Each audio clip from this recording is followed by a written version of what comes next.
Welcome to PNV news. పశ్చిమ Bengal, Assam, Puducherry assembly ఎన్నికల్లో BJP ఘన విజయం సాధించిన నేపథ్యంలో వెంకటగిరి పట్టణం కాజీపేట సర్కిల్ నందు బీజేపీ మాజీ అసెంబ్లీ కన్వీనర్ టి మణి ఆధ్వర్యంలో ఘనంగా సంబరాలు నిర్వహించారు.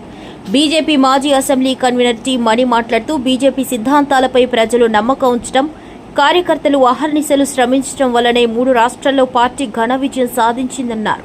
ప్రజా విశ్వాసాన్ని నిలబెట్టుకునేలా మరిన్ని అభివృద్ధి కార్యక్రమాలు చేపడతామన్నారు. ప్రధాని నరేంద్ర మోదీ నాయకత్వంలో దేశం అభివృద్ధి పథంలో దూసుకుపోతుందని, అదే స్ఫూర్తితో రాష్ట్రంలో అభివృద్ధి కార్యక్రమాలను వేగవంతం చేస్తామని పేర్కొన్నారు. ఈ కార్యక్రమంలో మర్రి శ్రావణ్ కుమార్, గోపాల్ నాయుడు, బద్రి మల్లికార్జున్, సుబ్రహ్మణ్యం, భాస్కర్, ఎల్ఐసి రవికుమార్ తదితరులు పాల్గొన్నారు.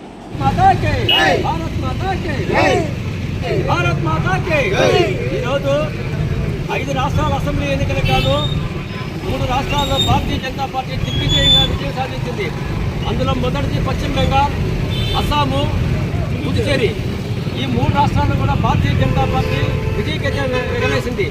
మిత్రులారా, గత 15 సంవత్సరాలుగా ఈ యొక్క మమతా బెనర్జీ పశ్చిమ బెంగాల్ రాష్ట్రాన్ని ఒక రావణకాస్త్రంలా రగిలించింది.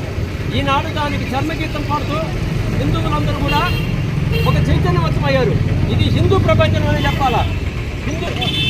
ఈ స్వస్తి పలకడం వల్ల భారతీయ జనతా పార్టీ పశ్చిమ బెంగాల్లో అయితేనేమి, అస్సాంలో అయితేనేమి, పుదుచ్చేరిలో అయితేనేమి విజయకేతనం ఎగరవేసింది.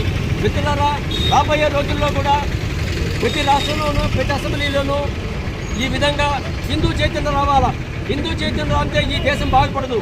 ప్రతి చోట వచ్చి ఈ దేశం నాది, ఇది మనది అని చెప్పాలి తీరు రాకపోతే హిందూగానే ఈ రోజులు ఉండవు.